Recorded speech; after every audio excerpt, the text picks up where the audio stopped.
Are things starting to heat up for the Yankees at the MLB Winter Meetings? Well, we've got a guy on the ground and we're bringing it to you live.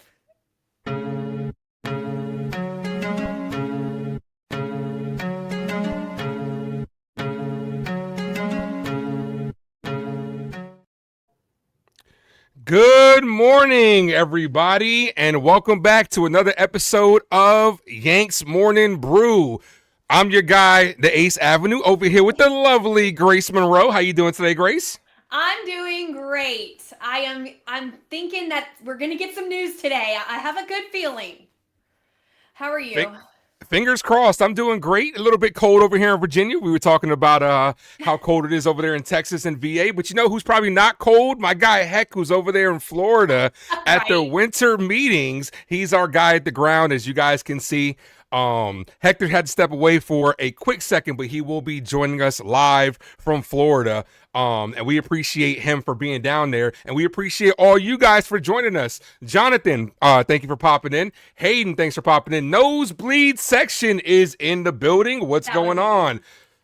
Steven, thanks for popping in as well. Everybody that popped in, you guys are truly incredible, and we appreciate you guys. Make sure you guys smack the hell out of that like button. If you guys are new, make sure you guys sub up to Uptown Sports. So, Grace, I'm gonna tell you this. You know, we've been talking in the group chats, and our guy Hector's been down there.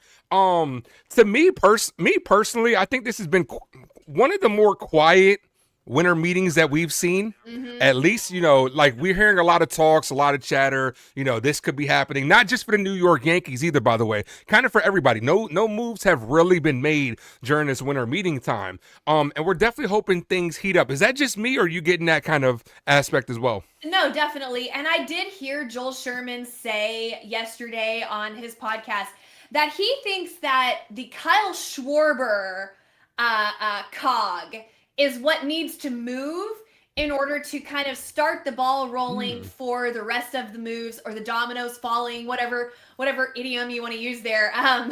That he thinks that the market is kind of holding for Kyle Schwarber to set it, and then pieces are going to start to fall. And I think Joel Sherman's been around the block a few times. He's been to a few winter meetings, so I really listened to what he has to say on that matter. And I do think that Kyle Schwarber has a couple offers out as of the last that I heard.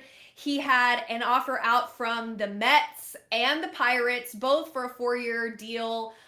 One of them including some player options, one of them not. So hey, Pirates trying to make some moves. I mean, what's going on? Yeah, right. What universe are we living in? We're in the I twilight zone over here. The I Pittsburgh Pirates are know, trying to make moves. I know, but But hey, the Mets. yeah, well, I mean, we're what gonna does that see mean for Pete Alonso? if he's Yeah, supposed to be having meetings this week with Boston and Baltimore. You know, the Mets, you know, I don't think they're going to really meet with him because obviously they know him. That doesn't mean that the Mets are out on him, but maybe they're just waiting for Boston and Baltimore to kind of set the market when it comes to that. I'll tell you this, he would kill it in Boston. He really would. With Pete. that ballpark, Pete Alonso, he would kill it if he was in Boston, and that would be trouble for us. Yeah, that would be bad. And you know they got rid of their first baseman Devers last year. Well, yeah, he refused Yes. to play for. Oh wait, I forgot. He refused to play first base. Never mind. Never mind. But yeah, looking for a bit of a more long-term solution there, I think. So it's possible, but yeah, I mean, I don't know. Do you think it's possible if Kyle Schwarber goes to the Mets, Pete that lowers Pete's chances of getting. Um, could be, but you could also see a situation where they might switch off at first base, you know, in the DH role, those two bats. But I don't know if they'll be able to, if they will spend that type of money Yeah, I because mean, Schwarber and Alonso are both going to be expensive. it's wild. It's definitely interesting to see. But speaking of Pete Alonso, that is what's going on right there in Hector's stream. As you can see, we were chatting backstage before Ace joined, and he said, "Grace, Scott Boras is setting up behind me." So I need to go cover this real quick, and he's going to be talking about, or maybe Pete Alonso's there. I'm not sure. I didn't really have time to clarify with Hector if Pete was with Scott or if it was just Scott. But that's what that scrum is going on right there, that gathering of people. Scott Boras is speaking right now. So Hector is over there and he will come up and join us as soon as he gets the coverage that he needs to get for Latino sports. But yeah, so stay tuned for that. So Scott Morris is speaking right now. Maybe we'll have a little bit more clarity. I didn't. You know what? I didn't realize that Imai was represented by Scott Boras. Did you know that wouldn't surprise me at all, being how big of a name he is. And here's the man himself. Hector is in the building. What's going on, man? He's not dressed too, for the cold weather. So I'm assuming the weather's real good down there, huh? Oh, the weather is beautiful down here. Shout out to you and Grace for holding it down. Sorry, guys. Live at the MLB Winter Meetings, Hector Beauchamp with Latino Sports. Grace and Ace, how are you doing? Oh, we're doing great, Hector. We're just we're hungry for some Yankees news. Yeah. I think first off, shout out to everybody who's in the building. We got 122 people here rocking out with us. If you guys can, hit that like button, hit that follow button or subscribe button wherever you're watching. My guy Jacob Petruzzi is in the building. Can you guys hear me? Am I good? Yeah, you sound great. Yeah, I turned you up over here on StreamYard, but you got to realize, Jacob, he's at location, man. The audio is not going to be the best. He is on location, but we appreciate him. I appreciate you. If my service is a bit choppy, I do apologize. But I reported yesterday. Shout out to Ryan Garcia from Fireside Yankees, who put the story out, put some more legs to it. When it comes to the Yankees, there's a lot of chatter around Brendan Donovan. And last night, before I was leaving, everybody started talking about how the Yankees are just sitting back. You remember, Grace, what I said? Not counting your chickens before the eggs hatch. Right. And everybody is expecting the Yankees to make a big move. Soon, today, or just in general? It's a wait and see game as of right now. Scott Boras was just talking. Well, Scott Boras is still talking right now. He was talking about Imai at first and his options, and kind of comparing it to how Roki did last year when it came to visiting different teams, starting on the West Coast and then coming to the East Coast. Obviously, he's just playing the game, but he started talking about Pete Alonso. Pete Alonso, according to the rumors, is supposed to be meeting with representatives today from the Boston Red Sox and the Baltimore Orioles. So I know he's a Met. He's a Met player. He's not a Yankee player, but he could be going to one of our division rivals. Are the Mets even showing interest in Alonso at all? The Mets are showing more interest in Kyle Schwarber, and only for 4 years. And the issue with Pete Alonso is he's not going to get the contract that he's been looking for, dating back to last season, right? Pete Alonso is on the opposite side of 30. When you look at his power, he's a big bump. He's a big hitter in the middle of your lineup. He's going to give you that production, but a defender, he's a question mark. He from the defensive side of things, he's not a good base runner. I was joking last night with Jason 161, me and Pete Alonso. Girardi, how you doing, brother? Good morning. Me and Pete Alonso run like the guy from Grand Theft Auto 3. Shout out to Joe Girardi that just walked by as well. No big deal. Deal. Just casually just throw hey Heck, how's it going? It is what you want, actually. Yeah, shout out to Joe, holding it down. He does a great job for the Yes I'm Network. glad you heard that, Ace. I'm glad you heard he said that. I love it when he's in the booth. Shout out to Joe. Yeah. $5 super chat from Miguel. Go ahead, read it off, bro. And shout out to Miguel for the $5. Thanks for keeping the lights on. Morning, guys. I'm hearing the Yankees are in on Donovan, Marte, and a few other players. I'm excited to see what do we get back. How do we get back to the World Series? That's an interesting one because Donovan's name has been thrown out there. Hector made a good report on that. Make sure you guys go check that out as well. He's a name that's interesting, but obviously, do you see a situation, Heck, where what would we have to give up for a guy like Brendan Donovan? What do you see? Well, according to the rumors, again, this is all rumors on the T-mill when it comes to X. According to the reports, the Cardinals are interested in the Yankees starting pitching prospects, right? Whether that's Carlos LaGrange, whether that's Elmer Rodriguez Cruz. Personally, if you compare the Royals prospects to the Yankee prospects, if we were just going based off prospects, I'm giving it to the Royals because they have better prospects than the New York Yankees. But that's not what St. Louis is looking for. They're looking exclusively for starting pitching prospects. And the Royals, they have a lot of position players, not that many starting pitchers. I think we do have the starting. I'm sorry, Grace. The starting pitchers from the Royals, starting pitchers are closer to being major league ready than the Royal starting pitchers. I should say it like that. I think the Yankees do have some amount of pitching depth as far as like prospects and MLB ready or on the edge of being MLB ready arms. So that could be a fit. But I was thinking, Donovan plays second base for the Cardinals, I believe. Are they going to include Jazz in a trade package? Or possibly do you think they could package Ryan McMahon and have Donovan cover third for the Yankees? What's interesting about Donovan is that he is basically the prototype Brian Cashman player, right? He has some years of control when it comes to his arbitration. He plays multiple positions, so you could put him at second base, third base, Super left utility. field, right field.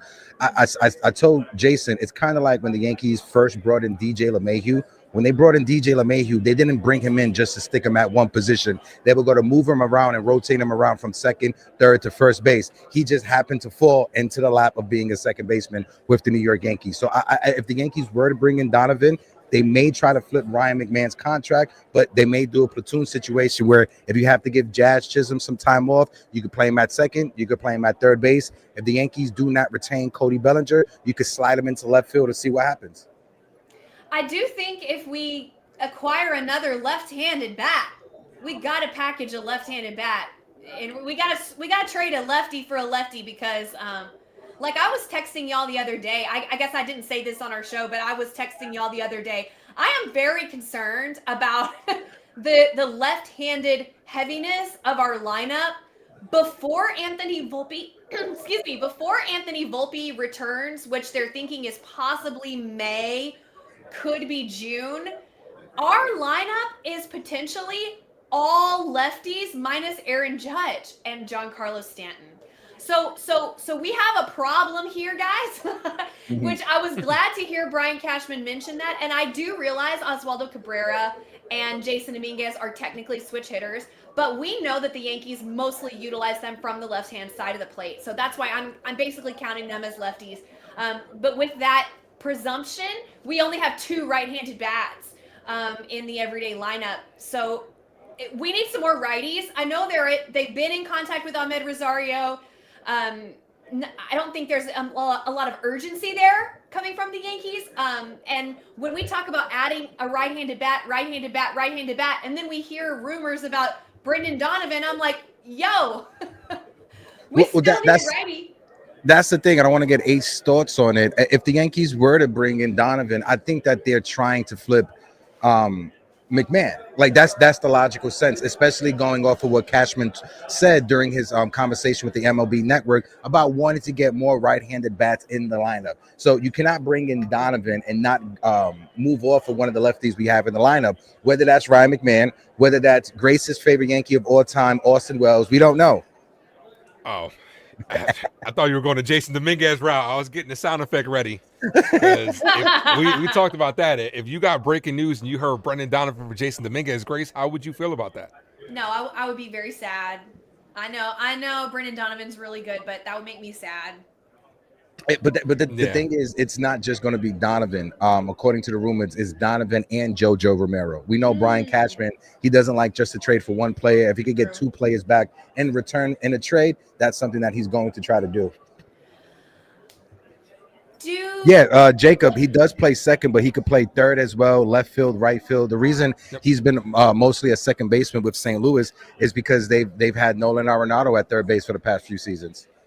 That's exactly what I was about to ask. I was just about to ask Hector, do they not still have Arenado? Why would they need Ryan McMahon? Well, go ahead. No, it's not sending Ryan McMahon to St. Louis. It's sending Ryan McMahon to another team. Oh, I see. Okay. Oh, did we just get breaking news from Jeff Passons? What? What's up? I want to make sure. Give me the submarine sound effect. Kyle Schwarber. My nephew just sent it to me. Kyle Schwarber.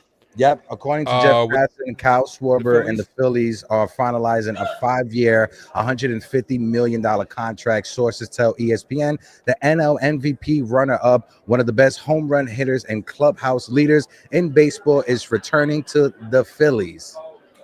Wow. So the biggest move of the winter meeting so far, and this is probably going to set the table as far as maybe some dominoes start falling now. Maybe you'll see a Pete Alonso get going. Maybe you'll start seeing these other guys get going. So hopefully this is just the start.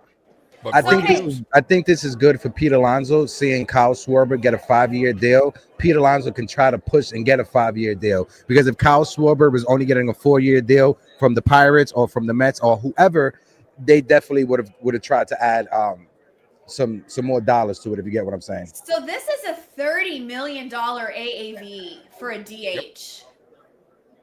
Yep. Okay, that's where we Well, are. we got the first But move. The first move has happened. you also got to think about it. He's not just a DH to them. He's a core guy for them. Right. So this is a intangibles. I get it. So this is a Yeah. move that, and he's a guy that's proven. Like, he's a guy that comes through in the big spots in the playoffs. Like, if we didn't already have such a log jam at DH with like 5 or 10 DHs, I would have said, yeah, Yankees go after him. But this is the first big move to fall. Right. So 5 Fill up that, Mikey. before we You're wrong for that. continue the conversation, thank you to Consigliere Joe. I believe that's Consigliere Guys, Joe give with me the new give me 1 YouTube. second. Do your thing, brother. Mikey Deportes. Mikey, say what up to the folks on YouTube. Saludos a la gente que está aquí. Todo bien, familia. Aquí estamos trabajando fuerte con todo el mundo aquí. A ver, el muchacho aquí está haciendo un tremendo trabajo. Mucha información de aquí en los Winter Meetings. Yo no escucho nada, pero. No, está bien. Guys, give me 2 seconds. Hold it down. I'm gonna help him You're out good. real quick. All right. Do your thing. But thanks to Consigliere Joe for the $9.99. Appreciate you. And we do have a new member as well. Miguel, thank you for being a member. Memberships are down below, guys. Make sure you guys go ahead and get those. We appreciate you, as we will be putting out more members-only content over here on Uptown Sports. So, Grace, this was the biggest move so far. We were just talking about how slow of a start it is. Hopefully, this gets things rolling. But to continue the conversation as far as for our New York Yankees, Brendan Donovan would be a solid addition to our ball club. I could see him definitely leading off for us, that super utility guy. My biggest fear on this is they're just going to stick him in left field, and then we won't get any Jason Dominguez. And if they don't pull the trigger on a guy like Cody Bellinger or Kyle Tucker, they haven't really been linked to Kyle Tucker too often, but the Yankees still say they express a lot of interest in Cody Bellinger. I don't want Donovan to be that replacement for Cody Bellinger. If it's an addition, I'm cool with that, because Brendan Donovan to me is like a better version of Oswaldo Cabrera, that Swiss Army knife that you can play all over the infield and the outfield as well. That's at least one name the Yankees are really into. But another name that they have been linked to is also Mackenzie Gore in a trade. So it seems like the Yankees are attacking the trade market, could be potentially attacking the trade market more than they're attacking the free agent market, which should come as no surprise, because this isn't a really heavy free agency.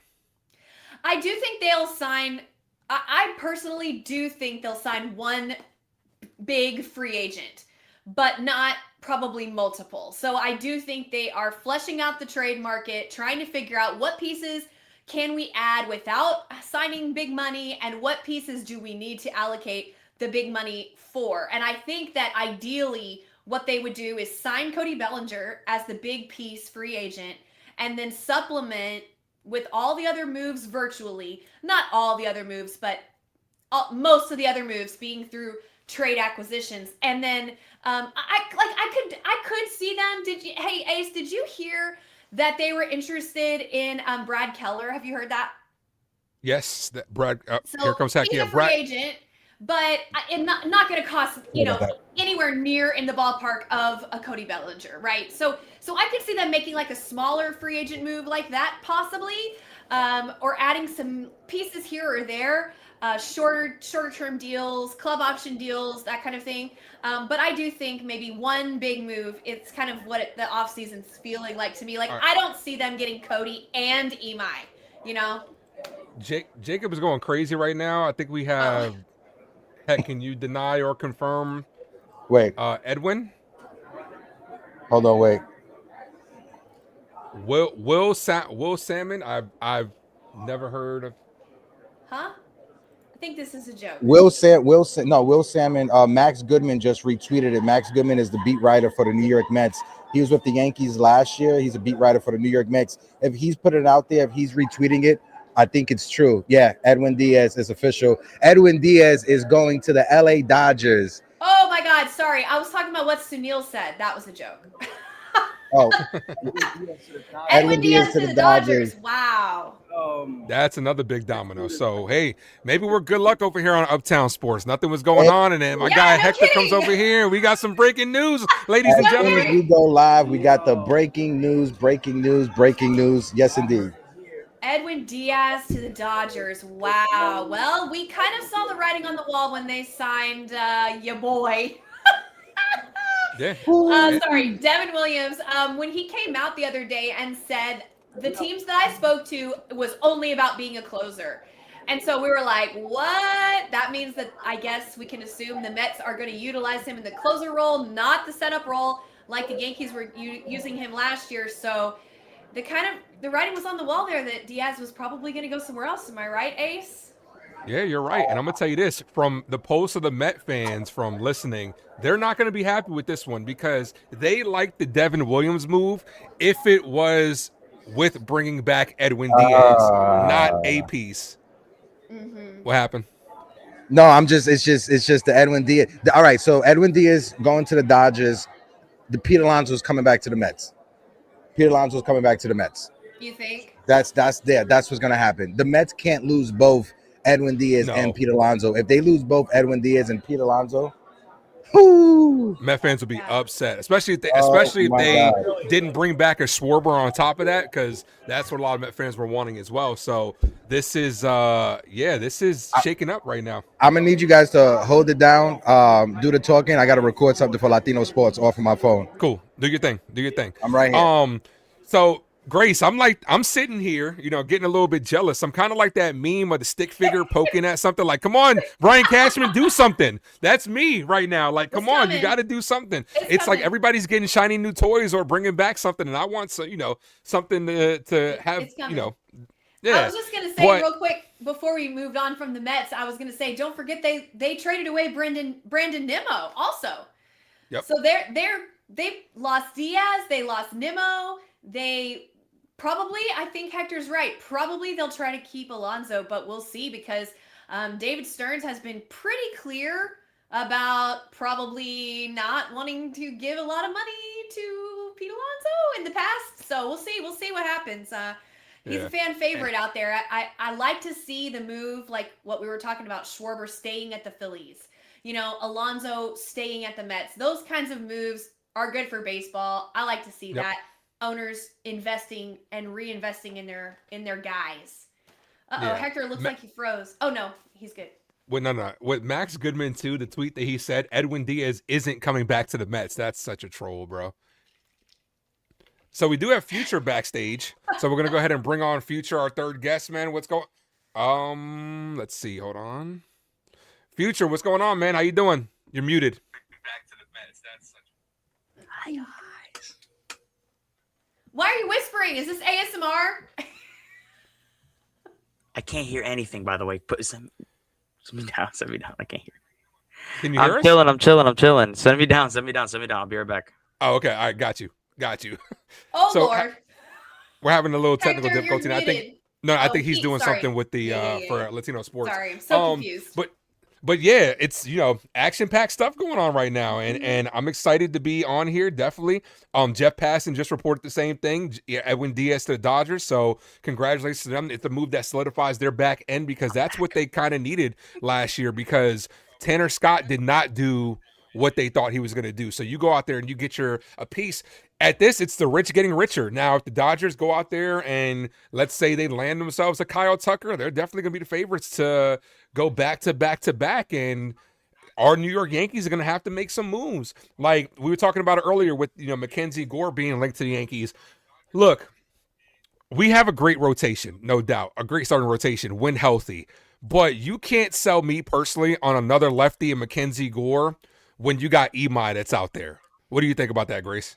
Yeah, I think that they're looking for, ideally, a candidate that could start out the season as a starter and then move to the bullpen when one or / multiple of our pitchers return.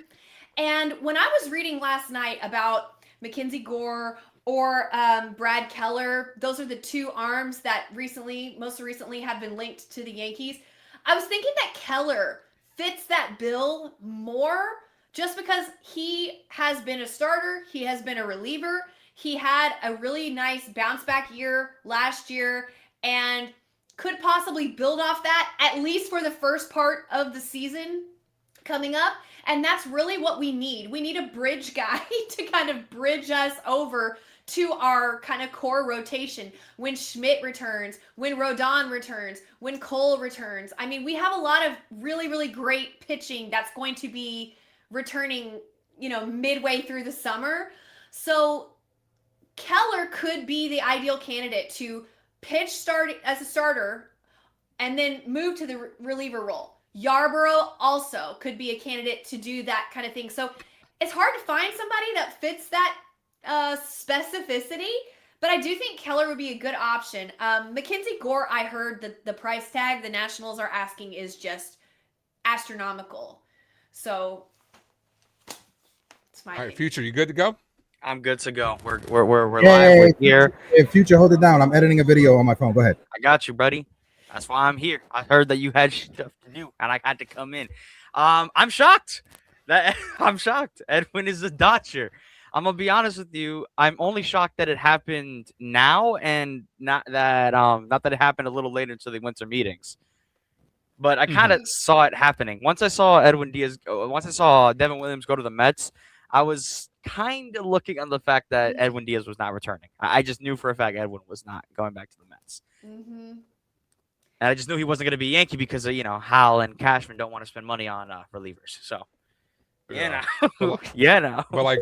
like Grace was saying, maybe that's when a guy like Brad Keller, who that market's kind of heating up. The only thing that scares me about Brad Keller, no doubt, he had I don't know if I want to say he's had a career year last year, and I don't want it to just be an anomaly, but he's definitely only had a couple of years where he's had under 4 ERA. So it's a little bit scary in that aspect, but maybe he found something. Maybe, maybe that's the case. I will say, just looking at his savant for 2025. Now, granted, this is just looking at his savant for 25. Yeah. If I go down the list, he's no good. But if I look at 2025, he's good all around. The only thing that strikes as bad is the walk rate, but you can work with that. Yeah. Especially if he's, not really a back end rotation guy. You have Bednar, you have Duvall, and whoever else you bring in. I think he spent a good chunk of last year leading the league in K rate, which we know the Yankees really love to add that K rate type of pitcher. And I love the hard throwing style that he has. Really, really fastball slider kind of guy, I think. But I did read on MLB trade rumors that the Tigers were really the only other club making noise about Brad Keller, and they just signed another guy. So his market could possibly be steering its way back toward maybe a more club-friendly deal with the Yankees if nobody else is kind of out there trying to bite on him to take a chance. And the MLB trade rumors also projected that he was going to get possibly a 3-year, $36 million deal. So maybe now that the Tigers have already kind of made a move, maybe the Yankees could get a more club-friendly, like 1 year, 2 year with a club option, something like that. 3 years makes me a little nervous because like what Ace was saying, the track record is a little hot and cold. But if you trust last year and you only need him temporarily and you could get a club-friendly deal, I'm totally down to add this guy. Yeah, definitely. Before we continue the conversation, we have over 300 people collectively in the stream today. You guys are killing it out there. Almost 100 on the YouTube. Make sure you guys smack that like button if you're joining us on YouTube. We appreciate you guys. But yeah, things are kind of heating up right now. And, we're just kind of all waiting for our Yankees to make the move that a lot of us fans want. Breaking. The Mets are countering and trying to get Gregory Soto. They're favorites to get Gregory Soto now. Ooh. Gregory Soto. I mean, I'm not gonna lie. I don't wait. Gregory was already a Met, right? Yeah, he was already a Met last year, wasn't he? Okay. Phillies to extend Rob Thompson. That's a. Oh my gosh, the news is breaking. Man, things are happening. Okay, Cash. They were waiting. They honestly, if I'm gonna be, they were waiting for Future to join the live stream. That's why. Right. As soon as Future came up here, all this stuff was going off. Him and his Labubu headphones. They're like, Future's on. It's time to go, go, go. The second I show up, everything wants to pop off now. I'm him, but when it comes to Yankee news, I guess not. Cashman, wake up, bro. Yeah. It's time to get up from the sleeping bag. It's time to work. Yeah. But no, yeah. But if I'm gonna be completely honest with you, and this is just for the Yankees. This is gonna be a future take. All right, we're gonna start that segment at some point. Future takes. I strongly believe that if the Yankees do run it back with better pitching, they do stand a better chance. Now, everybody is going to shoot me for this and absolutely berate me for this, but hey, hear me out. The New York Yankees last year were one of the top teams in offense, mainly on the power side at year's end, but, they still were a top team when it came to offense. Watching the ALDS, it was not an offensive issue. We gave up like 50 runs in the first 5 innings. You can't expect to win a baseball game that way. And in game 2, we also tried coming back as well. We were close, a little too late, but I would argue if Will Warren doesn't give up all those runs later on, we come back and win that game. And we have a 5-game set instead of a 4-game set where Aaron Judge has his moment. But it wasn't an offense issue. It was a pitching issue. And also a defense issue because Cam threw an absolute gem out there, but Jazz betrayed him, and a few other runs betrayed him. We could have been looking at a 2-2 game come end and maybe win it in walk-off fashion. But, you never know these things. We're playing the if, ands, or buts. I do believe this team can run it back offensively. They have hitters. Ben Rice has shown that he can be a comparable hitter. You have Aaron Judge. For what it's worth, Stanton's still going to give you something, and he still has a high bat speed, so he's still hitting the ball effectively well. You bring back Bellinger, who was effective, especially in Yankee Stadium. You bring him back, that's good. Or, if by some miracle, you bring in Kyle Tucker. Jason has an 1,000 batting average in the postseason, so if you keep him, you got something going there. So you can't take that away from him. Yeah. The only question mark is Spencer Jones, but let's be honest, trade him for pitching. I'm tired of this Jones nonsense. Trade him for pitching if you want to get something. We need pitching. That's all you need, pitching. Once you get your pitching, you can lock it in for the remainder of the season. Hopefully, I don't trust Garrett Cole next season. He's come back from Tommy John, so hard to say. But get pitching. You need pitching. I totally agree. Ace. I'm going to disagree. I'm going to say, pitching is important, but we need the offense to get it going.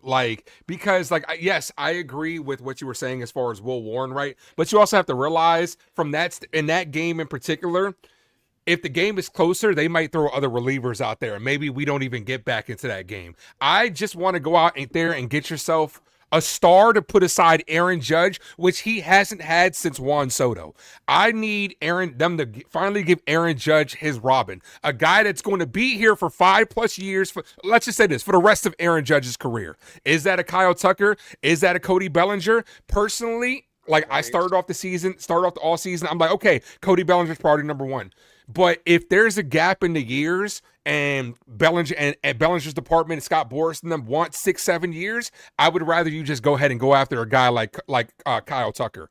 Go out there and get yourself another bat, but to put aside Aaron Judge, because Aaron Judge no doubt had a great year when Juan Soto was in front of him. Imagine what you can do with another big lefty bat like Kyle Tucker in that lineup. Now, some reports are saying a lot of teams aren't his desire, like Kyle Tucker's desire. Maybe that's why teams aren't going all in on him, but we don't necessarily know if that's going to be the case. Go ahead. The only thing that scares me about Kyle Tucker, and it's not that I don't want him. Hector knows, because last year when he texted me about the Kyle Tucker nonsense, I was all the rave. I was going crazy. I'm like, get him, get Tucker.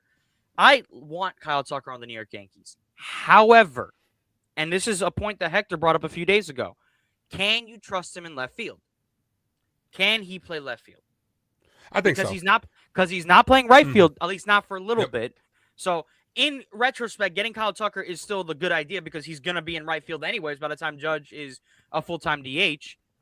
but can you trust him in left field? Can he hack it? Now, he's a baller, so I believe he can. But that remains to be seen, because with Tucker, if you have that question mark of can he play this position, when Cody Bellinger offers that versatility. So as much as I love Kyle Tucker, Cody Bellinger offers you versatility that you can't get elsewhere. But I'm not going to sit here and act like Kyle Tucker is a backup option.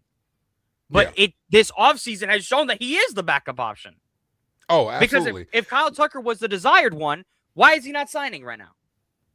Yeah, well, Tucker's got to be the first domino to fall. Like when it comes to, to your point of left field in Yankee Stadium is probably one of the hardest left fields to play. There's so much space out there, and we all know the ball cuts differently, but I think Kyle Tucker is a professional enough, and he's got the experience, unlike Jason Dominguez, who I don't think Dominguez played terribly out there in left field like some people would lead you to believe. But yeah, at this point in time, the Yankees have to do something. You going out there and bringing a Cody Bellinger back, you're just running it back. And you know how fans are. Fans aren't going to be content with just running it back. They're going to want to see progress on the field. Now, in the Yankees' mind, could they be thinking, oh, well, if we had Garrett Cole back, maybe that wins us one more game, and maybe we're not in that situation. That seems to me how the Yankees always tend to think. But we have to go out there and add on at this point in time, because look at what the Dodgers just did. The Dodgers just won, and now they're out there adding one of the best closers in the league. The Toronto Blue Jays are, we're an inch away from winning the World Series, and they're being linked to all these guys. Will they ultimately get them? Only time will tell, but they also added with a Dylan Cease. Meanwhile, the Yankees are going out there and giving guys like Trent Grisham $22 million because that backfired. But at the end of the day, like, the Yankee fans just want them to go out there and do something, and as of right now, it doesn't seem like they've done enough. I agree with Future. I think that I shouldn't say running it back, but basically, effectively running it back on offense and adding a bunch of pitching, I do think would make us have a better team than last year. If we don't remember, y'all, just remember that Luke Weaver was cooked in the postseason last year. They didn't even use him like at all. Devin Williams, they were pussyfooting around where they were going to use him, how they were going to use him, trying to put him in the exact right spot. Fernando Cruz was gassed, and he gave us everything he had to give, but he was so tired. Max Fried was gassed, never pitched that many innings in his career. Carlos Rodon was pitching without an elbow, which we found out later. They said he was in so much pain with the bone spurs, whatever, that he could barely lift his arm in the dugout. That wasn't even on his pitching days, y'all. We were barely limping into the postseason last year as far as pitching goes.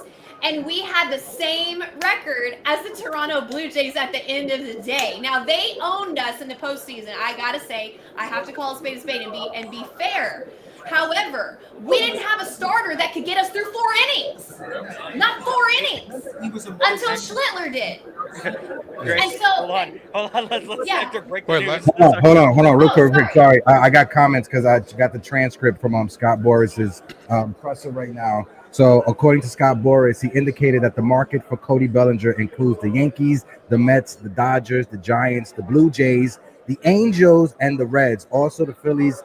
But the Kyle Schwarber deal dropped as he was talking to the media, so that may have changed. But as of right now, according to Scott Boras, the market for Cody Bellinger are the Yankees, the Mets, Dodgers, Giants, Blue Jays, Angels, and Reds in no particular order.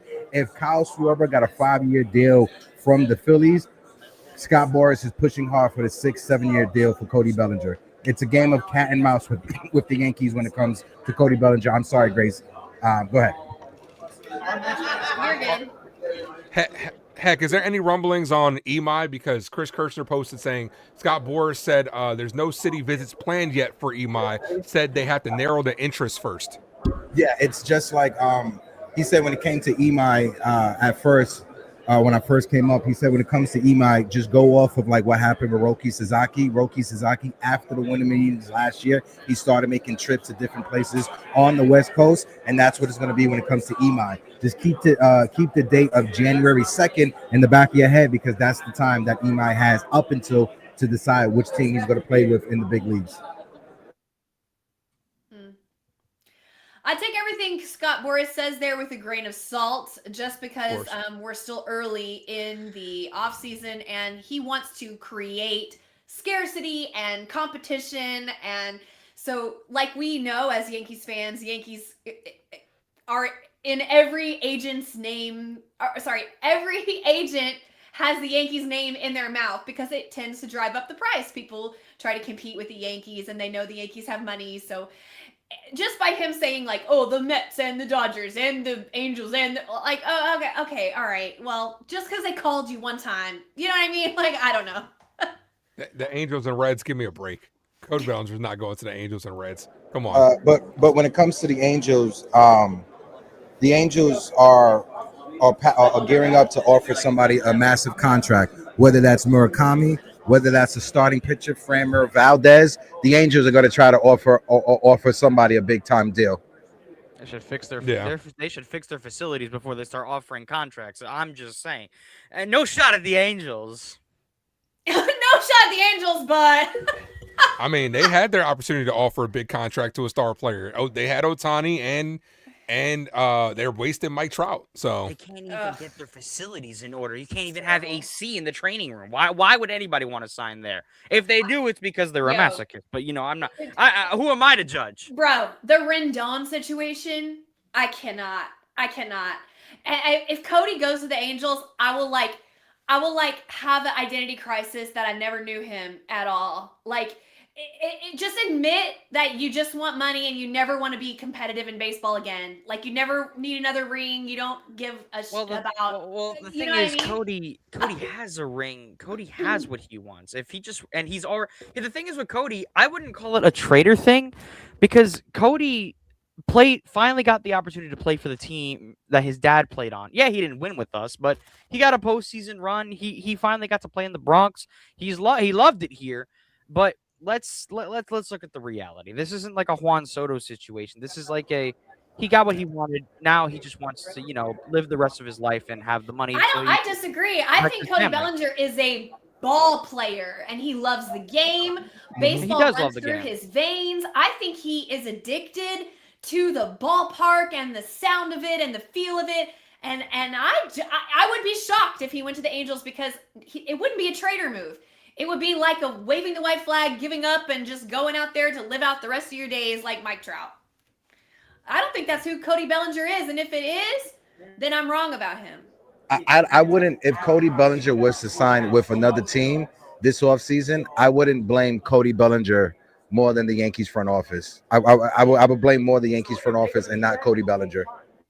I would too, and you know why? Because they wouldn't want to spend the money to go over that threshold, because there's a certain guy that took a $22 million qualifying offer. So the problem is with that $22 million. 1 second, Future. Let's shout out the chat, because we got over 420 people in the building. You guys know I love that number 420. Shout out to my guy Big Time Jerry, who is in the building. My man Pots and Pans, how are you doing? Salute, 3 capital S's. We got Platypus 7 is in the building. NES is in the building. How are you doing? Sudi Sunil, the troll from Texas that I love more than the hemorrhoids. Shout out to my guy Sunil. John, the Beagle Dad, is in the building. How are you doing? David Cohen is here. Athletic J, salute. If you guys can, hit that like button, hit that subscribe button, hit that follow button. And we are rocking out at the MLB Winter Meetings live from the hotel. We are in the lobby as people are walking by. Sorry, I just had to do the public service announcement. You good, Let me bro? just respond real quick.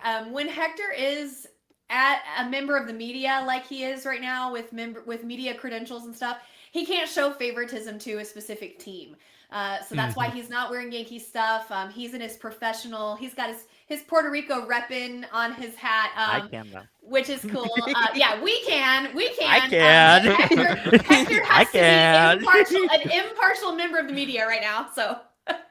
Well, Future, if you guys didn't know, I was able to get Future to cover the Bernie Williams celebrity softball game that happened this year. So I know Future had a good time. I did. So couldn't wear anything though. Kind of sucked a little bit, but hey, it was cool being a member of the media there, and I got more opportunities down the way, God willing.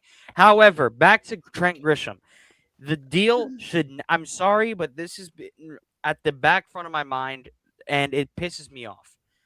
Trent Grisham signing here should not be a caveat, because it's a 1-year deal. I'm sorry, but it should not be a caveat for whatever plans they have But here's where the caveat gets a little interesting. Cashman wanted to bring Grisham back, and I know that for a fact.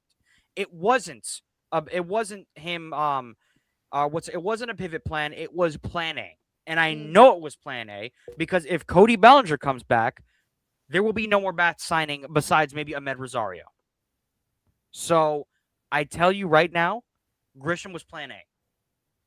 I don't think anybody is willing to have that conversation yet.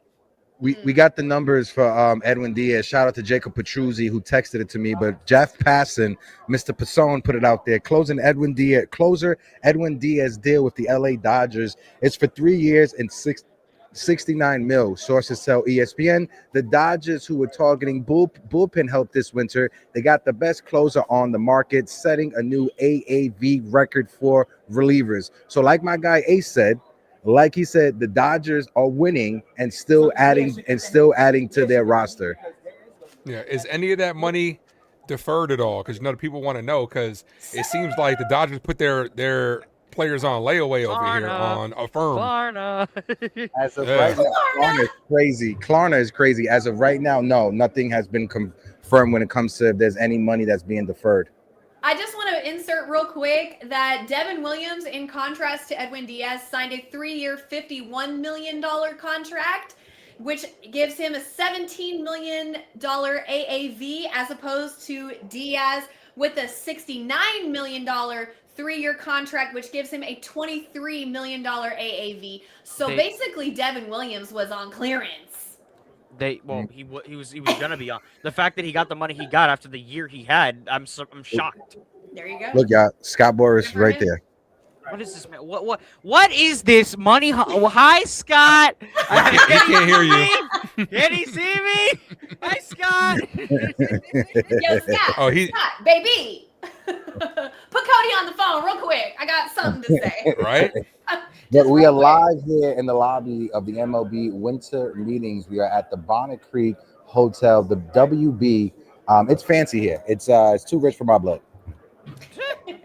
That's not true. Just, act like Hector, you belong there, man. You belong there, man. We're so happy for you, man. Everybody, W Hector's in the chat, man. My guy is doing big things over there. Me wishes I could have went down with Hector. Me wishes. I wish he was here as well because I need help. When it comes to Kyle Schwarber, his AAV as a DH, it's just 30 million straight up, no deferred money, no nothing. Whew, good for him. Yeah. Good to know. I don't know. You go. That's crazy. About a rant. Bro.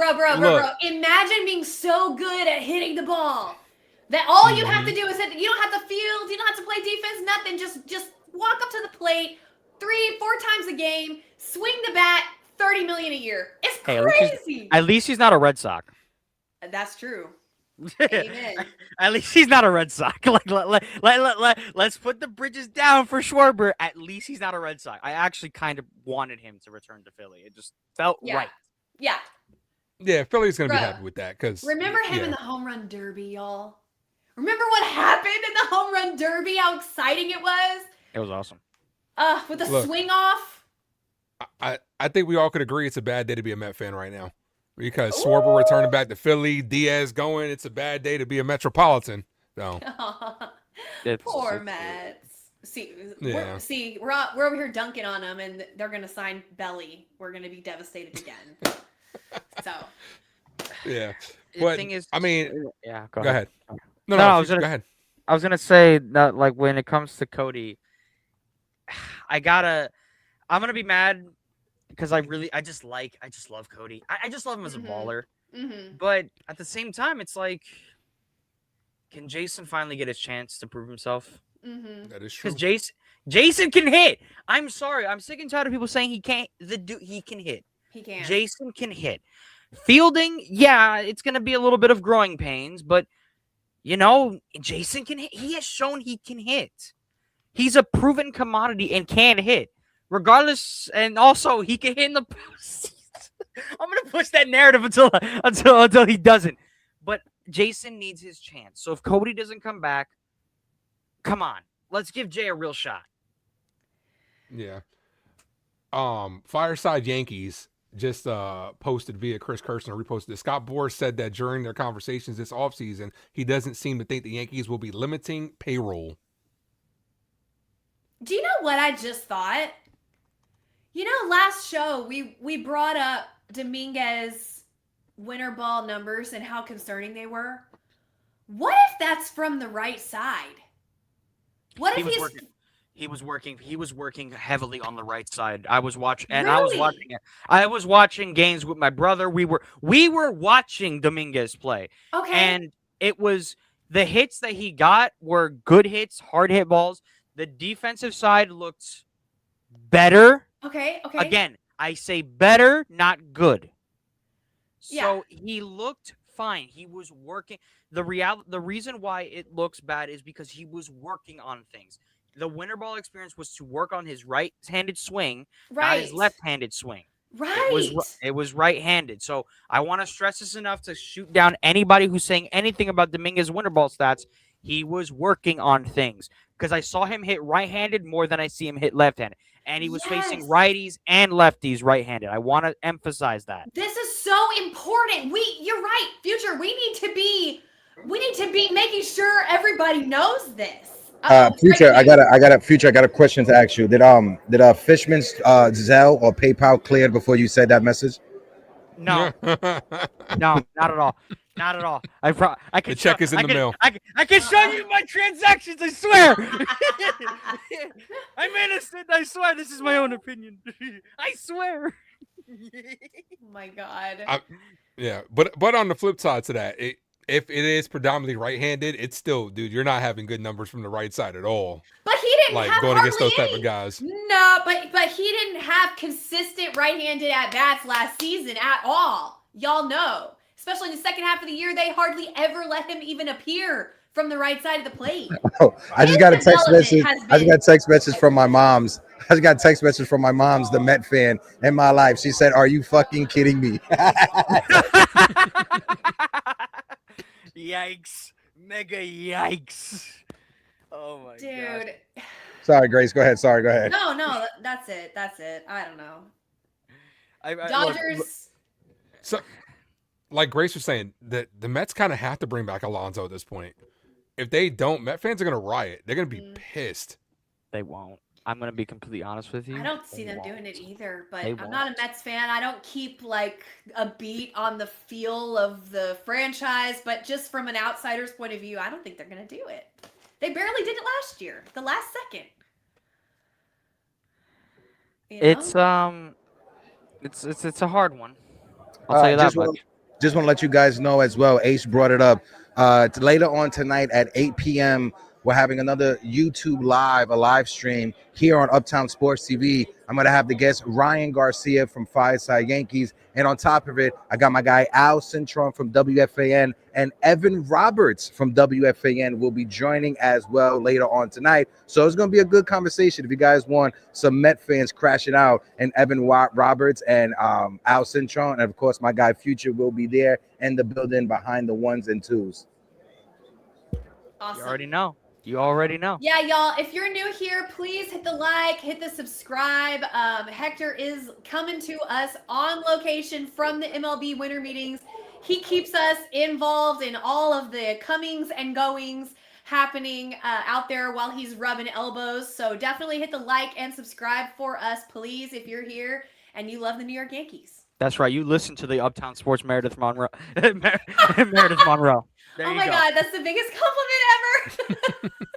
I love You're the Meredith of Monroe. Uptown Sports. I'm sorry, but I'm gonna say it. I'm coining it now.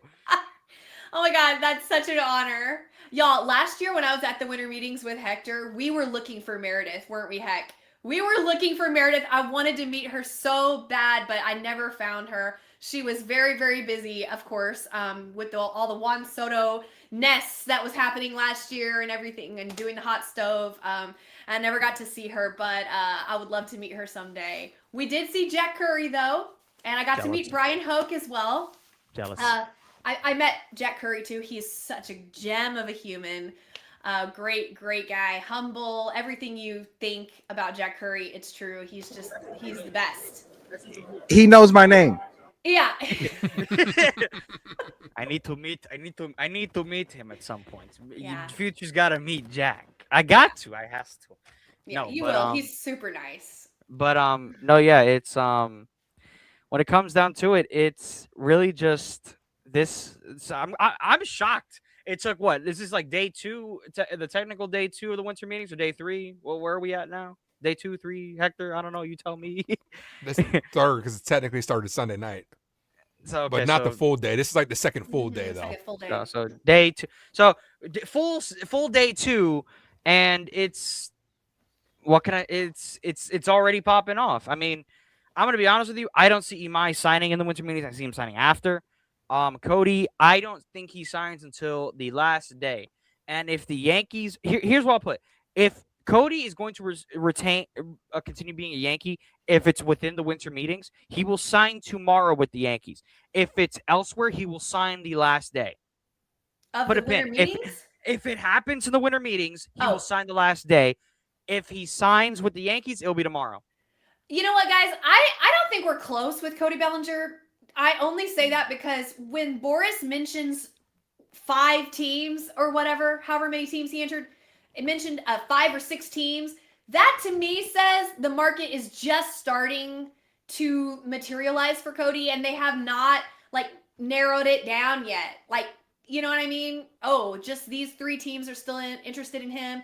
Then I'm thinking, okay, it's closer to getting a deal done. 2 teams. Okay, it's almost happening. But when you come out there and you say 5 teams, 4 or 5 teams, however many he said, to me that means they're not close. No, it's definitely on that track. But I believe if he does sign this during the meetings, it will be tomorrow with the Yankees, or the last day with another team. I don't see it happening any other way. And I'm putting a pin on it. See if I'm right. Let's see if my dice rolls right. Heck, when is the last day of winter meetings? Tomorrow? Okay. So yeah. Well, we'll see. Tomorrow is technically the last day of the winter meetings. So I'm flying back Thursday. I needed an extra day. I'm not rushing. I don't like rushing. That's why I got here the day before. That's why I'm leaving the day after. But tomorrow is the last day. Meredith is walking right by. Oh my god. Oh my gosh, it's Meredith! We were just talking about you. Come back. Shout out to Meredith Morakovich. She does a great job with the Yes Network, and I agree with you, Future. Grace Monroe is the Meredith Morakovich of Uptown Sports TV. Aw, you guys. That's such a niche compliment, and I really appreciate it. I'm like juggling 3 things, like 20 things at once. I'm talking to you. I got you in my ear. I'm editing a video on social at the same time. Thank you guys. I love you guys so much. Teamwork makes the dream work. Look, man. Yeah, Hector is cooking over there, man. Glowing, all right? It's my headphones, Future got the LA Gear headphones over there, so yeah. Listen, man. Listen, man. Oh my gosh. Jonathan does say we are at 60 likes on YouTube. Guys, we have close to 500 people collectively in the building. You guys are amazing. Shout out to Jonathan. Shout out to everybody that's in the building. Platypus, thank you for popping in as well. You guys are truly incredible. Eddie Snaps, thanks for popping in as well. NES, thank you guys. You guys are all truly incredible. And make sure you guys hit that like, sub up, become a member. And Nosebleed in the chat. I don't know if we gave him a shout out yet, but you know, Nosebleed's always holding it down for us in the chat there. There he is. There he is. My boy. We're always talking on Twitter. My Yankees buddy.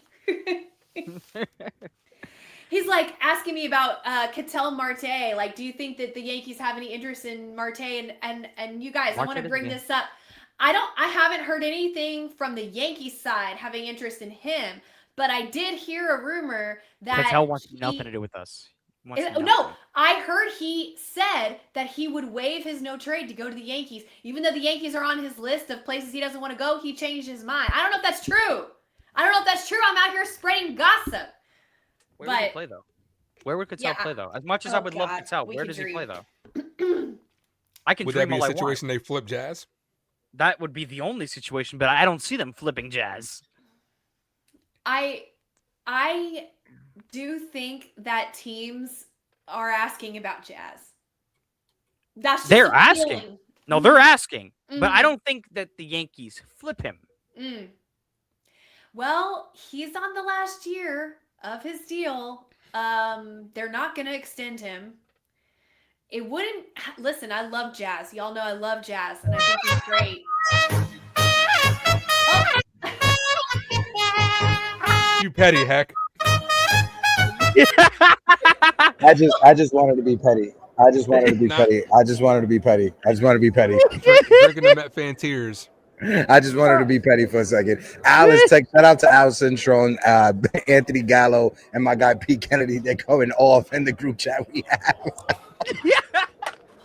If you guys can go to 1-800-Flowers.com and send over a bouquet to any Met fans that are in your life. If you want to do a funeral service, go ahead. Tell Theo that I will be laughing at him later tonight. I got you. You better be careful because he's gonna curse you out. I'm just letting you know. I know he will, and I'm here for it. Oh my god. I'm pretty sure I saw TOL defending Devin Williams. So why is he crying now? Because, I thought he was happy. Here's the thing. This is what Met fans were doing to us when they got Soto last year. I'm going to soak it all in. I remember last year when I had said, if Juan Soto signs with the Mets better not miss the postseason. I told a whole bunch and they laughed at me. I said, don't miss it. Don't miss it. Pray they don't. Did you hear Soto and Lindor are Not BFFs anymore. going at it? Did you hear that? I hear everything. All the Bonjinch. I got a guy down the street. All the Bonjinch. Oh my god. Oh my gosh, I'm awful. I'm the worst. I am the worst. No, but like I said, it's the reality is Edwin going with the Dodgers was, I'm gonna be honest with you, that was a guarantee. I just think. Also, thank you for the $5 super chat, Tony. Thank you for that. Let's read the message. I don't think Hal is cheap. It's how Cash is allocating the money that is the problem, which the majority of non-casual fans are pissed off about. I agree.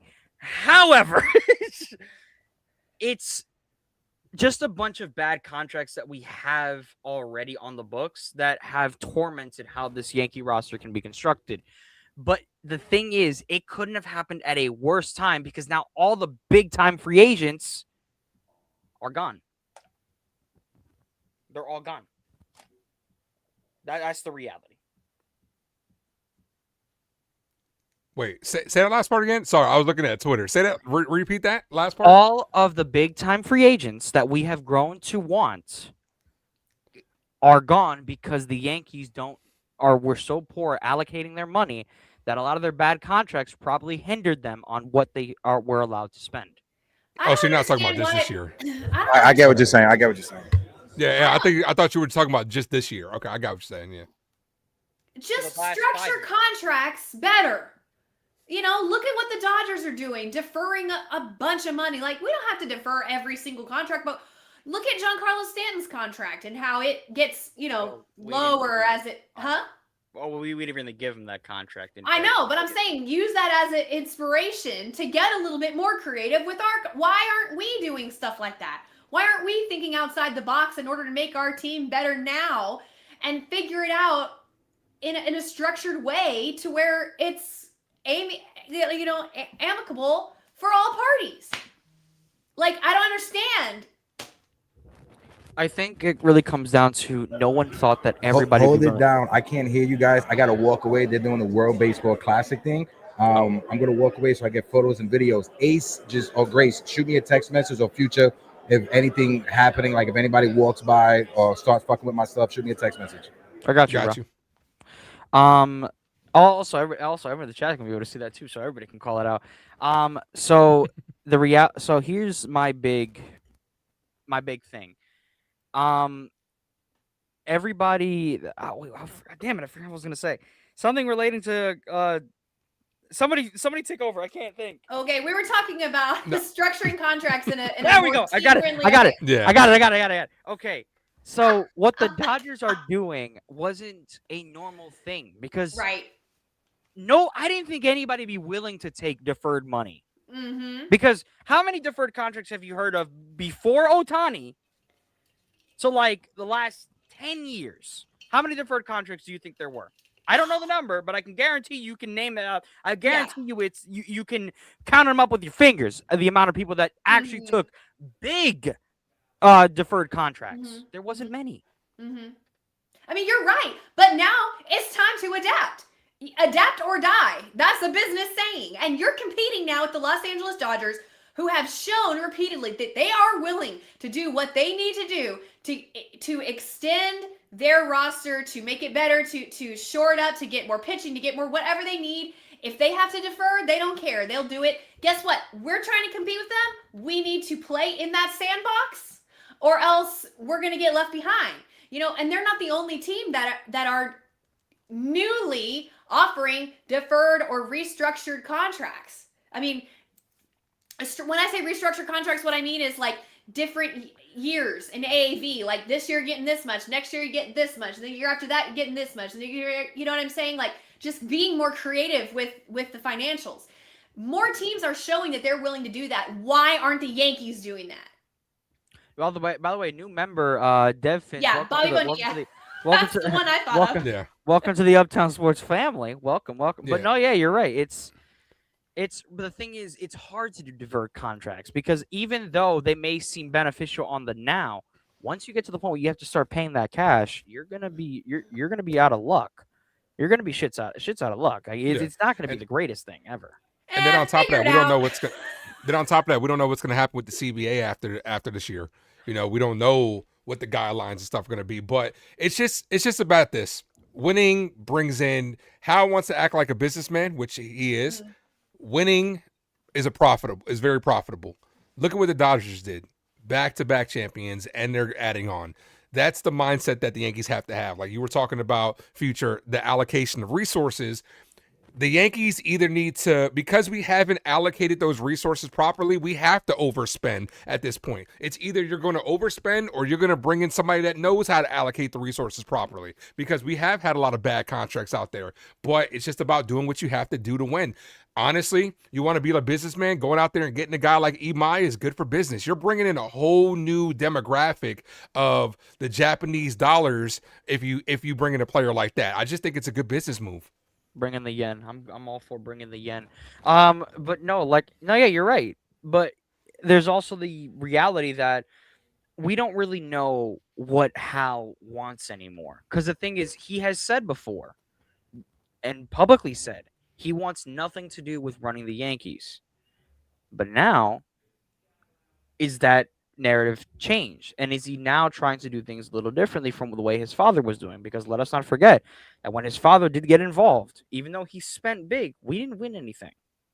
Let's not look at the rose-tinted glasses when it comes to how much money a man can spend.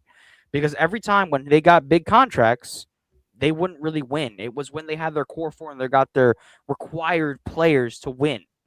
But the reality is, with this current Yankee team, are they just an Aaron Judge show? And it's been an Aaron Judge show until the calendar flips to October. So, do you get a guy like Kyle Tucker to have what Ace said, your Batman and Robin?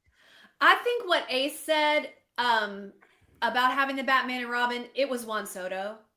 Juan Soto was the guy. They missed out on him. I don't think Tucker is a replacement for what Soto was to Judge or in our lineup. I just don't. I know Kyle, no disrespect to Kyle Tucker. I think he's a great player, but he's not Juan Soto to Aaron Judge. And I agree. In an ideal world, we would have that.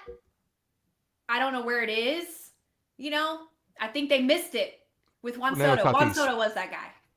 I would love to add Fernando Tatis. That'd be I would love to add him. Here's the thing, though. If Cashman were to do that, I will grovel at his feet for like a few years. if he brings Tatis to the I'm about to wrap this. And you Guys, can have anybody. Give me 1 second. I'm gonna close this down. Keep doing it, like keep running the live or whatever. I'm gonna just move my stuff because I gotta go all the way around. So I'm gonna pack this up and stuff like that. If anything, I'm gonna join from the link on my phone. But just hold it down. Shoot me a text message if anything happens. We got you, bro. We got you. We got do your thing. Tatis is the guy I would be okay with moving Jason Dominguez for. I'd move the entire farm system. For Yeah, Tatis. I'd move a kidding lot me? for him, and I wouldn't be sad. I will move everything. Take me. I'll drive them to the airport right now. If you get me Fernando Tatis, imagine the aura.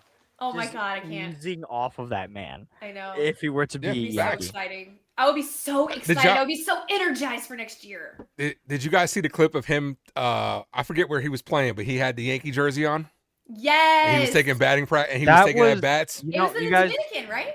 No, you guys know that was Heel after last year's World Series, right? That was Luis Heel. That was softball. I from saw last year. a lot of people were saying that was Oh, Tatis. No, It Hey, wasn't. I But- got No, us that again. would it- no, that was Luis. That was Luis Right? Heel. Yeah, no, I have the clips. I have the clip Not saved from gonna, when he. not gonna lie. I did wonder why he was wearing 81. I was like, that is Luis Hill's number. I did too, and I was like, wait. I was are like, they all is he gonna wearing take 81? it? Like, From No, now on, yeah, well, future, I'm they gonna got us. text you, and I'm gonna be like, "Is this real or not?" Yeah, that What- was. Ace, what did I text y'all the other day? And I was like, "Oh my God, is this real?" And you were like, "No." beard- the the beard. that as soon as Devin Williams got traded, Yankees Yes. re-alter Yeah. the beard policy, and I was like, I'm not sure. Reinstate. Like, I don't think that. Yeah, reinstate. I was like, I don't think that's a good move for them to be I like, know okay, Devin I Williams knew- gone, no I more knew the- beards. I know the guy who did it too. I You know did. him. I See? know the guy that did that too. See? Oh I my know God. everybody. I'm everywhere. I know things. No, but yeah, that was Luis. If you notice, he's wearing a World Series patch on the Yankee jersey. That was from last year. Yeah, he went to play softball in DR after the World Series. Hector Neris was catching that game. Yeah, that was Heel. That was in 24. That was very much after the World Series. Dang But no, it, yeah. all our dreams are dashed now. However, Heel looked a lot like Tatis, and Tatis will look damn well in Yankee pinstripes. If anything, that just means he'll be a Yankee. Yeah. Somehow we're gonna twist this to mean that Fernando Tatis Jr. is headed to the Yankees. Oh, I'm already writing the narratives as we speak, Grace. I'm 10 steps ahead in that department. It would be so I'm fun. writing the narratives. That would be so fun. It would be. Imagine Tatis in a Yankee uniform, just like the dude is a baller. The and aura. The aura, it would be amazing. The dude can hit in October. He didn't hit in 25, but then again, a lot of people who normally hit in the playoffs didn't hit in 25. And Judge did. So He's got speed. he has speed. He has poise. He has Mhm. great defense. He's a former shortstop, which means here is where I can't continue the outfield conversation with Tatis because I've already made the argument for Tucker. I have to be fair. Can he play left field in Yankee Stadium? Mm-hmm. Because he's only played right field and he's a former shortstop, which gives me He did play left field in the All-Star game. he did do that. You're right, Mhm. but that's the All-Star game. Damn it, Ace! Yeah, of Don't course. make me Of hope. course. No, but here's the thing though. I think he's professional enough to be able to get it done. And of course, is there going to be a learning curve? Is there going to be bumps around the way? Yeah, but we've had proven left fielders go out there and bots the ball. You know what I'm saying? Like it happens. That's baseball. But look. Yeah, right. Even Aaron Judge had a hard time when he played left field a couple of times with the dimensions out there. So it's not easy, especially when you get towards the line. Field. Oh my gosh, Mhm. I had completely forgot he played left field. I don't want to remember that. Yeah, exactly. So even Aaron Judge had a hard time out there. I was calling a couple live stream games and I saw Judge going towards the line and him chopping his feet as well and a ball bouncing for a ground rule double. It happens to the best of them out there. It's difficult to play left field in Yankee Stadium. I forgot he played left field. Why did you remind me? Oh no! I gotta take this hat off. My head is like convulsing.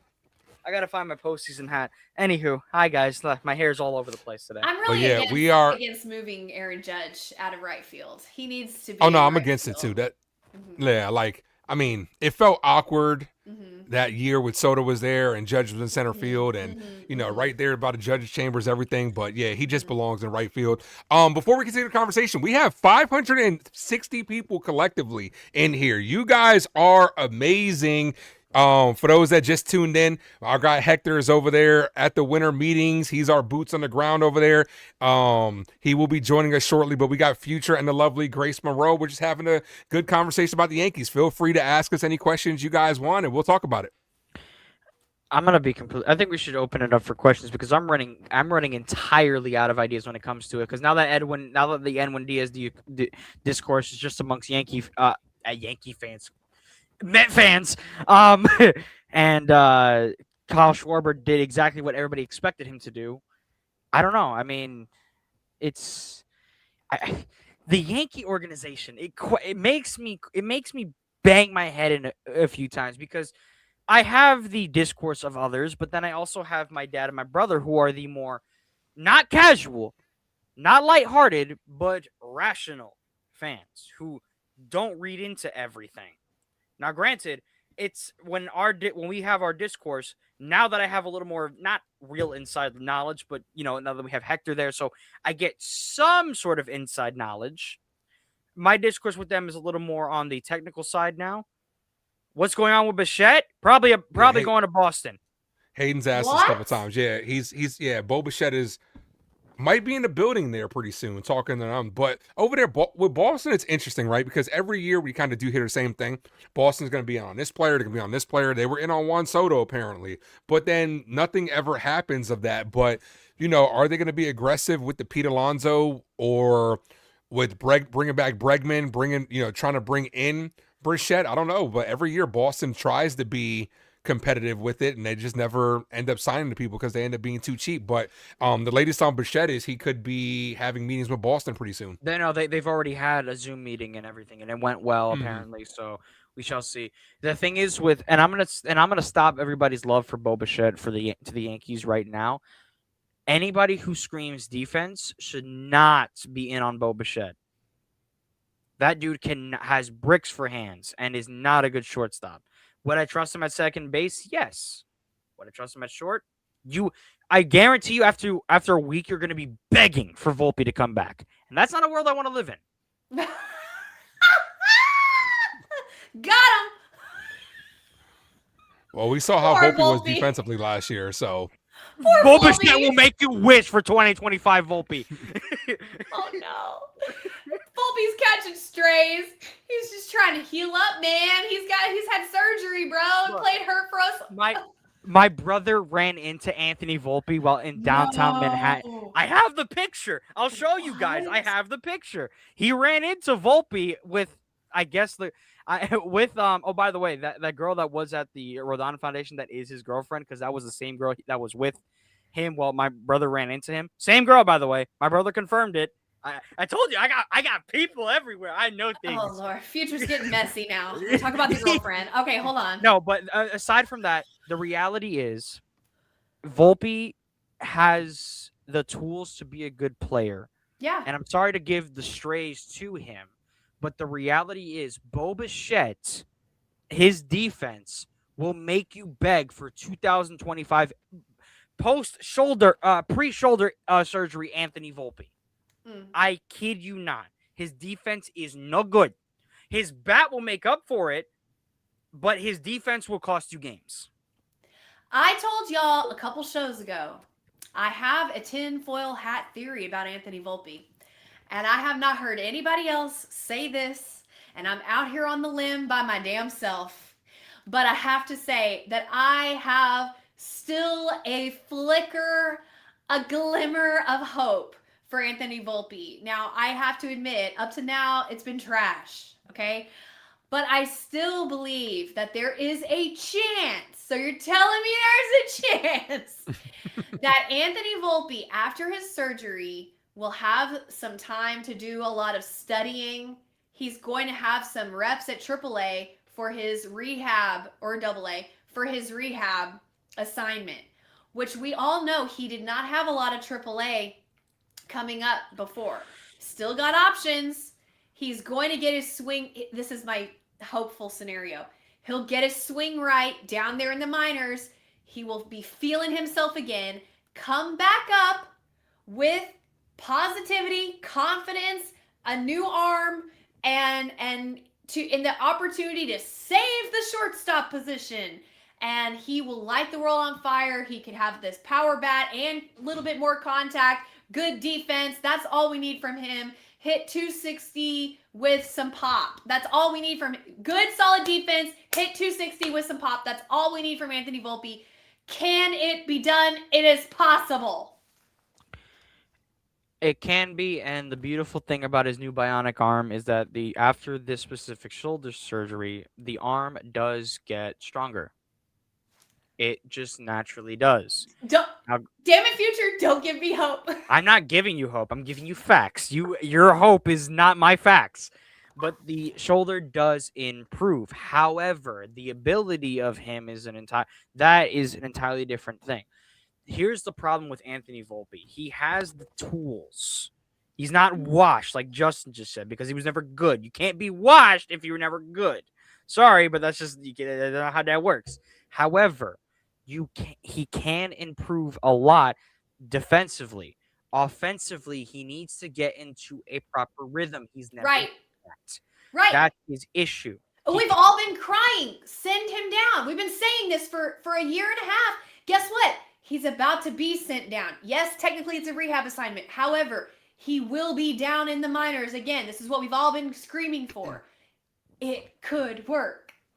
It could work, but when it comes down to when it comes to his confidence and everything, if you're sending him down, it's to work on things. Mm-hmm. It's not to build confidence, because that will break his spirits.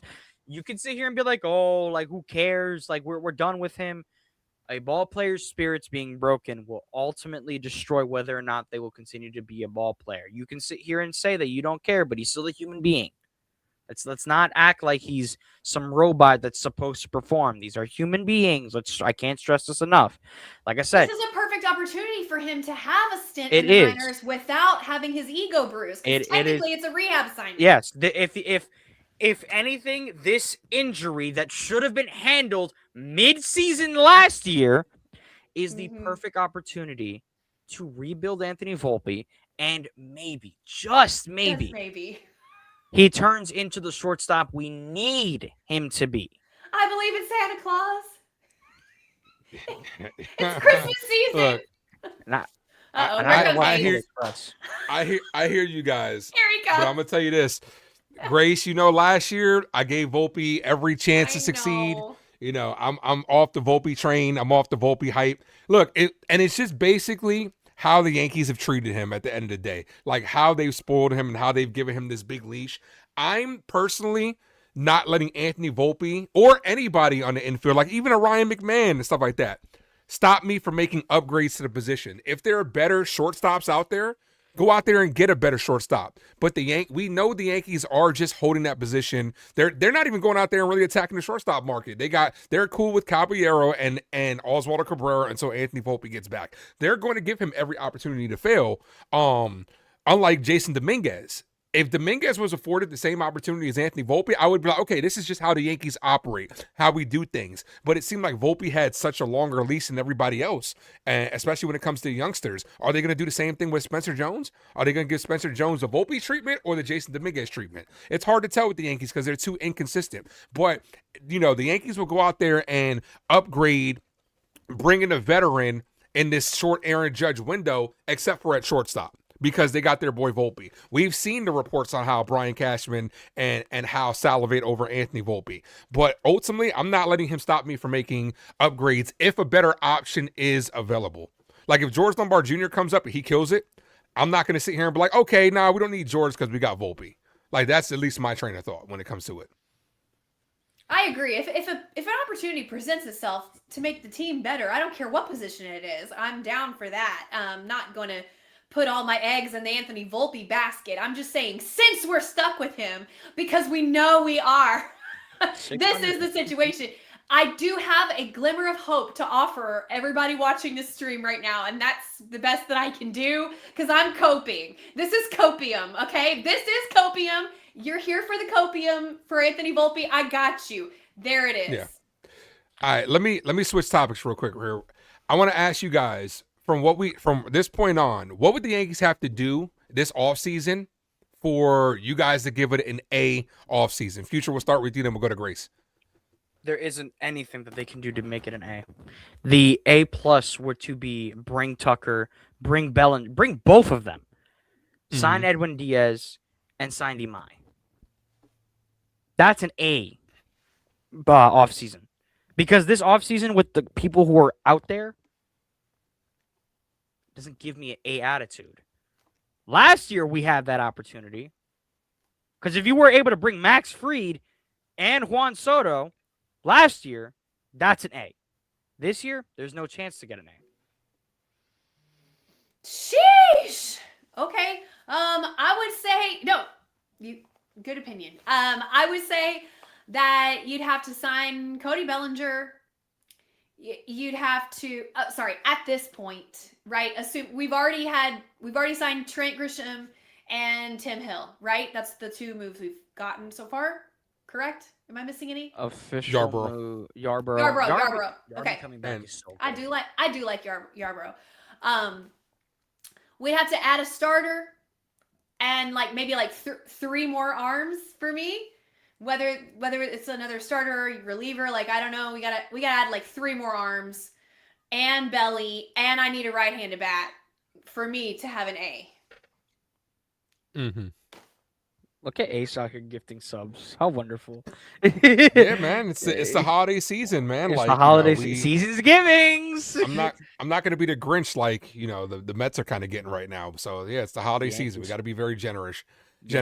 But when it comes to me, like I said, Bellinger's always been priority number one. But like I said, if it's gonna go higher in years, I'd rather you just get a guy like Kyle Tucker. Now, is there a trade that we don't see coming? I personally would love to get Steven Kwan. That he's always been high on my list. That's a guy that can play good left field, also give you that leadoff position as well. Brendan Donovan, if you go ahead and get him, it's another super utility guy that you bring in. But I think we also need a middle of the road type pitcher, and I feel like a guy like Imai can give you that. I don't expect Imai to come in here and be a number one. I expect Imai to come in here and be a good 2, a really good 3, because that's the kind of stuff he has. And then with the rotation that we have, we're not expecting him to be a number one. We don't need him to be our number one right now, but we can definitely solidify a really good rotation. And then if you bring in a guy like Imai, it makes guys like Luis Hill expendable, that you can go out there and trade him for whatever you need. Maybe when a guy like Clark Schmidt gets healthy, it's also a guy that you could potentially flip a little bit later down the road as well. But it definitely gives you options. But the Yankees have also been in talks with a couple of with the Brewers as well. Like somebody was saying, Peralta, that's also out there as well. But so they're definitely going to be attacking the pitching market. You know what's a crazy trade that I feel like the Yankees might go after? Now, this all depends on what the Rangers want to do. And this isn't me hearing anything. I haven't heard anything, but this is just me purely saying this and maybe manifesting it. What if the Yankees get Jacob deGrom? There were talks about moving him before. What if the Yankees go out? He's expensive, but what if you go out and do it? He had a pretty good season.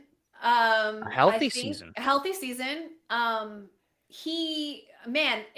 so tempting to think about Max Fried, Garrett Cole, Jacob deGrom, Carlos Rodon, Cam Schlittler. Imagine that rotation. Yeah. I think it's just I see them going. I just don't see them doing that. Because of the money. No, that's fair. I've just a random thought. Yeah. I heard somebody flip Justin Verlander, and I was like, "Oh Lord." I think I'm good. I love our rotation if healthy, right? But that's the biggest thing if healthy. This wouldn't be the first time that we've had a Yankee season where we were very high in the rotation, and then it let us down with injuries. Garrett Cole's coming back. We don't know what we're going to get from Garrett Cole. Rodon's also coming back from injury. We don't know what we're going to get from him. Is it going to be sort of a sophomore slump for Cam? Possibly. Will they figure him out a little bit? It's a lot of question marks when it comes to that. That's why I feel like you got to go out there and go out there and get yourself a guy like Imai, all that type of stuff. What about the Harper trade? I think that was just smoke. I think we talked about that last show. Go Ray, go Grace. Thank you for the $4.99. No, I would do it. I want that. Nick, you're right up my alley. I want that. I wish. I don't think it's going to happen, but I wish. Especially if they brought back Schwarber. I don't think it's going to happen now. They're going to keep that core together. Yeah, no, Harper is not going anywhere. That was just smoke and mirrors. That was literally Bonchinche. Yeah, facts. Too many questions. Yeah, no, yeah, 100%. Time, Jerry, when it comes to my question about DeGrom coming to the Yankees is not an impossibility, and it's not that he wouldn't want to come here. It's a matter of whether or not the Rangers are willing to give him up because of payroll constraints. Now, the thing is, the reason why it can, and this goes back to the Simeon trade, it made 0 sense because if you're talking about shedding payroll, you shed maybe $2 million. Maybe $2 million. You didn't shed anything. The Rangers got the offensive player, but the Mets got the defensive player. Like, that's all you really traded. You just traded offense for defense, which in my eyes isn't a good trade. So, I don't know what the Rangers are doing. I posed the question on DeGrom only because they seem to be shedding payroll. Seem at the surface level, but it doesn't look that way. So, I don't know. Yeah, you're right. The Rangers are a little bit of a conundrum. I'm not really sure what they're doing, what their plan is out there. Are they shedding? Are they adding? I'm not really sure. I know Bruce Bochy is gone. They got a new manager. So you'd think that this would be maybe an opportunity for a rebuilding period. But yeah, just not sure what they're doing there. I would love Eovaldi. I know he would never come back to the Yankees. He's made that very clear. But I like him a lot too. They have some pieces down there that I would definitely be interested in. Josh Young. If they truly work. Don't get me started. Drop me down. I'm gonna drop down for a second. I gotta grab something real quick. I'll be right back. You're good. You're good. Don't get me started. Grace does love Josh Young. Yeah. Adolis Garcia, bro, he was my favorite Ranger. And he dropped off. Poor guy. I don't know what happened to him. He had a bad season last year, like bad. And the year before that wasn't much better. I mean, he's just steadily declined since the World Series run. I'm not sure what's going on with Adolis. He's a free agent though, so you wouldn't have to trade for him at all. He is a free agent right now. So anyway, he got non-tendered. Yeah. Awkward. So, doesn't that make him a free agent? Yeah, but would he fit here though? No, I'm not saying that. Oh, okay. No. Yeah. Not saying that. I'm saying back in the day, I liked him. Back in the day, like 2023. Yeah. But hey, did you hear? Let me ask you. Did you hear? Or did you see the episode of Pinstripe Territory recently with Derek where he interviewed Josh Norris from Baseball America? Yeah, okay. So he had Josh Norris on from Baseball America, and they were talking about the prospects and what are the best Yankees prospects in the system right now and who do we need to keep an eye on or whatever. Bro, I shouldn't say trashed, but bro brought everybody back down to earth about Spencer Jones. He was like, as far as the majority of MLB owners or GMs consider, Spencer Jones is a huge, huge risk. And he also gave him what is projected to be a 20 hit tool in MLB as of now, which is the lowest grade you can have at all. Like the lowest. Future? I have some news on the Mets offered Edwin Diaz. Okay. The Mets offered Edwin Diaz 66 for 3 years with modest deferrals. Oh, I see that. Joe Sherman just posted it, right? They got outbid. Steve Cohen got outbid. So the big bad Steve Cohen, moneybags himself, got outbid? Yep. I didn't think that was possible. That's exactly what happened. Okay, he got outbid. Scares me. The only thing from a Yankee fan that scares me from this point on is Steve Cohen. Don't be so upset that you're gonna go out there and throw house money at Cody Bellinger and You know, just to spite the Yankees. You That's know, what I'm saying. We're up here dunking on the Mets, and just hold on, just wait, because I'm nervous. yeah, and then we like, you son of a, yeah. I am at the point where I just don't care when it comes to that. This is just me personally, because if you're gonna dunk on me all season, not just the off season, all season, I'm coming after you. I'm gonna do the same. Don't expect me not to. I don't care what happens to my team, because the Met fans didn't care about their team and how they missed the postseason while signing Mr. Juan Soto. Yeah. So sorry, but like you go back to what you're saying. Sorry, I just wanted to add that. Nah, I'm just saying, like, so if you really think about it, $3 million was the difference. It was. Mhm. Which So means he wanted to go it to just LA. goes to show he didn't really want to be a Met. Or he just wanted to ring chase, and he didn't see that the Mets were close to winning. Ooh, And now, got him. Well, now, either or. What if you didn't want to be a Met, or if you don't think they're gonna win? Both of those situations are shit. they So- are. But here's the funny part: what if it's both? Yeah, it could be. So, yeah, but maybe the tide is turning. We'll see. But hopefully the New York Yankees make some moves. Don't worry, guys. The Mets are gonna be fine. They got Devin Williams close. It's totally fine. For 3 years. They're gonna Yeah. be 3 years. great. They're gonna be great. I'm just weak that they saw what he did over here. Imagine And if he they thought, did over there. If he did over here, they're gonna riot. But look, guys, we're gonna go ahead and wrap this up. This was an amazing show. You guys showed out today. We had, I think, 635 is the most that we had collectively in here, and we do appreciate each and every one of you. You guys are truly incredible. Make sure, if you guys haven't done so, hit that like and subscribe to Uptown Sports, where we will be covering the entire offseason. And if the New York Yankees do something, which we are hoping that they will do, you will hear it first on here. Grace, anything you want to hit before we get out of here? Yeah, that's really it, y'all. Everybody, we will keep you up to date. We're going live tonight at 8 o'clock, right, Future? Yeah, 8 o'clock. 8 o'clock. 8 o'clock. 8 o'clock, so definitely go bookmark that, and hopefully we'll see you back next week here on Yanks Morning Brew. Yes.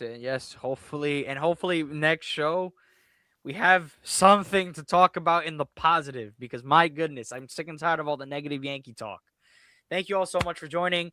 We appreciate you all for coming up. Thank you for all the super chats. Thank you for all the new members that have joined the family. We'll be here live for the winter meetings, and make sure to join the show later at 8 so you can watch Met fans crash out. Love you, Al. Yep. Love you, Theo. I'm Grace Monroe. I'm Future. Yours truly, the Ace, and we are out of here. Have yourselves a good evening and be blessed. I am just delaying. I'm not used to doing the behind the scenes work. That's usually heck. I'm trying to find the outro. Appreciate you guys. Be blessed. Have a good one, and we'll see you guys next time. Adios. What are your thoughts when facing an opponent? There is no opponent, And why is that? because the worst